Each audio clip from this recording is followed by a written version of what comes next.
খবৰ বিলোৱা মানুহজনৰ খবৰ ল'বলৈ আহৰি নাই কাৰোৰে। ৰ'দ বৰষুণকো নেওচি অসুস্থ দেহাৰে কৰিছে নিজৰ কৰ্তব্য। বাতৰি কাকত বিলাবলৈ গৈ দুৰ্ঘটনাত পতিত হৈছিল নুৰ মহম্মদ খাঁ। উন্নত চিকিৎসাৰ বাবে তেওঁক প্ৰয়োজন বহু ধনৰ। নুৰ মহম্মদ খাঁৰ কৰুণ কাহিনী। সুদীৰ্ঘ 16টা বছৰ চাইকেলখন লৈ কাহিলি পুৱাই বাতৰি কাকত বিলাবৰ বাবে ওলাই যায় ব্যক্তিগৰাকী। নগাঁও জিলাৰ কঠিয়াতলীৰ নামবৰ লালুংগাঁৱৰ নিবাসী এইজন নুৰ মহম্মদ খাঁ। 2020 বৰ্ষত বাতৰি কাকত বিতৰণ কৰিবলৈ গৈ এটা দুৰ্ঘটনাত পতিত হৈছিল ব্যক্তিগৰাকী। কিন্তু কামৰ প্ৰতি থকা একাগ্ৰতাৰ বাবেই বৰ্তমানেও ৰুগ্ন দেহাৰে এখন ই-ৰিক্সাৰ জৰিয়তে যাৰ জহ ৰ'দ বৰষুণকো নেওচি কাহিলি পুৱাতে ওলাই যায় বাতৰি কাকত বিতৰণৰ বাবে। ভঙা পজাতে জীৱন নিৰ্বাহ কৰা ব্যক্তিগৰাকীয়ে আজি পৰ্যন্ত লাভ কৰা নাই এখনো চৰকাৰী আঁচনি। চৰকাৰীভাৱে ঘৰ বা কিবা আঁচনি পাইছে আপুনি?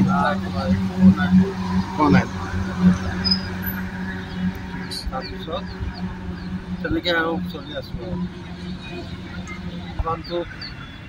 যদি চৰকাৰৰ ফালৰ পৰা যদি কিবা সহায় কৰে বা ঘৰ এটা মোক যদি দিয়ে, ঘৰ এটা দিয়ে তো মোৰ ঘৰটো তলত, মোৰ ঘৰৰ অৱস্থা নাই, ঘৰ এটা দিলে মই ঘৰটো তলত থাকিব পাৰিম। আমি পৰিয়াল মাত্ৰ দুজনেই দৌৰাদৌৰি কৰি তাৰপৰা লৈ আহিলে আনি পেলাই হস্পিটেল নিলে, হস্পিটেলত লৈ দিয়া তাৰপিছত ঘৰত লৈ আহিলে।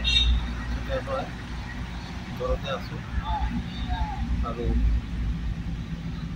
চাইকেল চলাই মই বেপাৰ বেচিব নোৱাৰোঁ আৰু লাঠি লৈ পেলাই গাড়ী এখন বেলেগ মানুহ দি অলপ দিন চলালোঁ। তাৰপিছত মই দেখি অলপমান খোজকাঢ়িব পাৰোঁ নেকি, নিজে সেই গাড়ী এখন ভাড়া কৰি ল'লোঁ।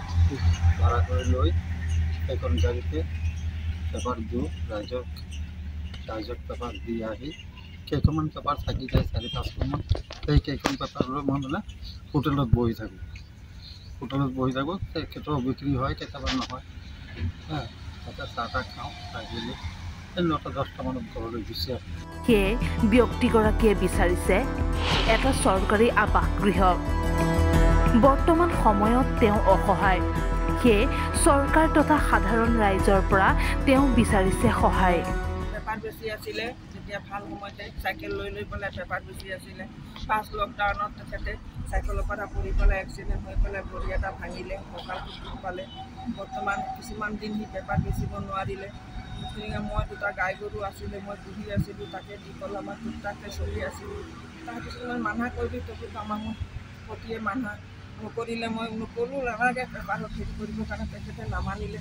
তেখেতে এতিয়া লাঠি লৈ পেলাই গাড়ী এখনত কৰি পেলাই সি পেপাৰখন বেছিয়ে আছে। টুকটাক কৰি আমি চলি আছোঁ। এতিয়া গৰু গাই মই ঘূৰিব নোৱাৰোঁ, মই বেমাৰী হৈ গ'লোঁ। ধাৰ ঋণ কৰি পেলাই চিকিৎসা কৰি পেলাই অকণমান ভাল পাইছোঁ। গতিকে এতিয়া মোৰ চলিবৰ কাৰণে অনুপায়। মই যদি এটা ঘৰ নাই, মোৰ ঘৰ ভাঙি গৈছে, এই ধুমুহা বতাহ আহি আছে, বাৰিষা আহি আছে, মই যে কিহৰ তলত থাকিম, সেইটোৱে মোৰ এটা চিন্তা। এই লঙৰা মানুহটোক লৈ পেলাই যদি মই ঘৰৰ তলত পৰি মৰি যাওঁ, ঘৰখন যদি ভাঙি পৰে কি হ'ব? সেইকাৰণে মই চৰকাৰক অনুৰোধ জনাইছোঁ আৰু ব্ৰহ্মপুত্ৰ ডিষ্ট্ৰিক্টৰ মুখ্যমন্ত্ৰীকো মই অনুৰোধ জনাইছোঁ যে মোক এটা ঘৰ সহায় কৰক বা আমাক কিবা এটা ৰাইজৰ পৰা সহায় দিয়ক, চৰকাৰৰ পৰা সহায় দিয়ক, আমি অকণমান সহায় পালোঁ হয়, এইখিনি অনুৰোধ জনাইছোঁ। চৰকাৰ তথা ৰাইজৰ সহায়ে এই বৃদ্ধ ব্যক্তিগৰাকীক দিব অকণমান সকাহ। কামপুৰৰ পৰা মাধৱ ভূঞাৰ ৰিপৰ্ট, টাইম 8।